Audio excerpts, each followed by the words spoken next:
Hi, this is Kirk with Forex Trading Secrets. In this video we want to talk to you about 7 basic Forex rules for beginners. And believe it or not, this applies to people who have been trading for a while who are struggling and not making money. These same rules will apply.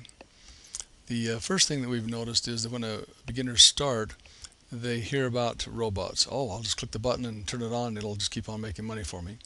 Well, after the people have sold a few of those and they work for a little while, they generally stop working. We've never seen the one that continues to work because it was programmed to do a certain thing when the market was moving in a certain direction or doing a certain thing, and as soon as the market changes, then the robot stops working, and then you either lose your money or you quit making money, and so it becomes a big frustration. The next thing is less is more.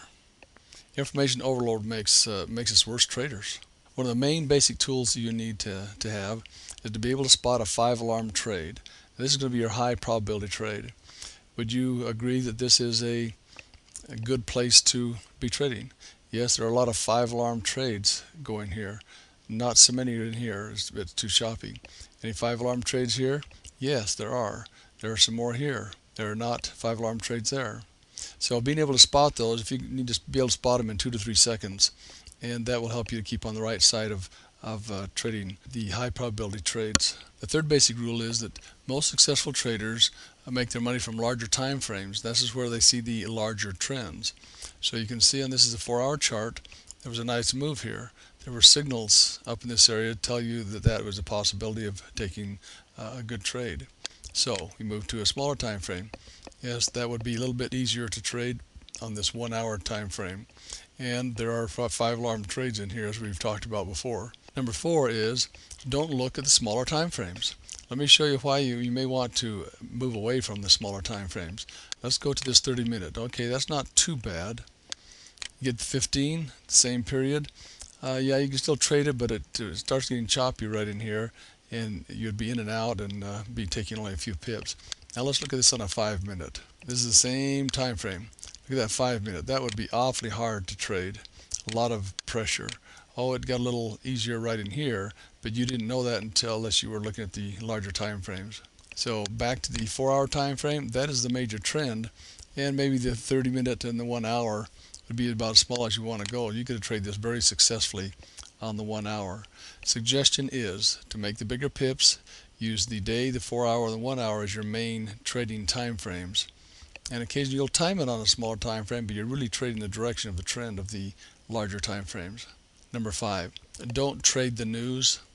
Many times the price has already been factored into the move. Wait until good signals form, then trade the signals. And you can trade around the time of the news, but don't trade the news itself. That is trying to guess what it's going to do based on what it says. I've seen many times that you see news that's positive for a particular country, and the market goes the totally opposite direction. And so just be ready to trade what the indicators tell you. Trade what you see, not what you think. Learn to read the market. Don't overthink things. This can be one of the biggest problems for many traders, where they overthink. Instead of saying, okay, there's a 5-alarm trade, enter. Or there's a 3-alarm trade, better stay out. You don't have to think much more than that. But find the trend on the larger time frame and go from there. Number 7. Now your exits are more important than your entries. An exit comes about with good money management. And learn how to manage your trades, and then be willing to close a trade, whether it's a winner or a loser. Closing a winning trade and maybe making 10 less pips is a better deal than closing a losing trade and taking a 10, 20, 30, 40, 50 pip loss because you didn't know when to get out. You wanted it to come back. So those are the 7 basic Forex rules for beginners. Don't use robots. Less is more. Successful traders make money in larger time frames and trends. Don't look at small time frames.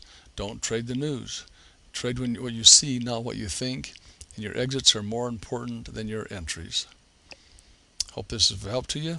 So this is the 7 basic Forex rules for beginners, and there are other rules as well, but these will really get you headed in the right direction.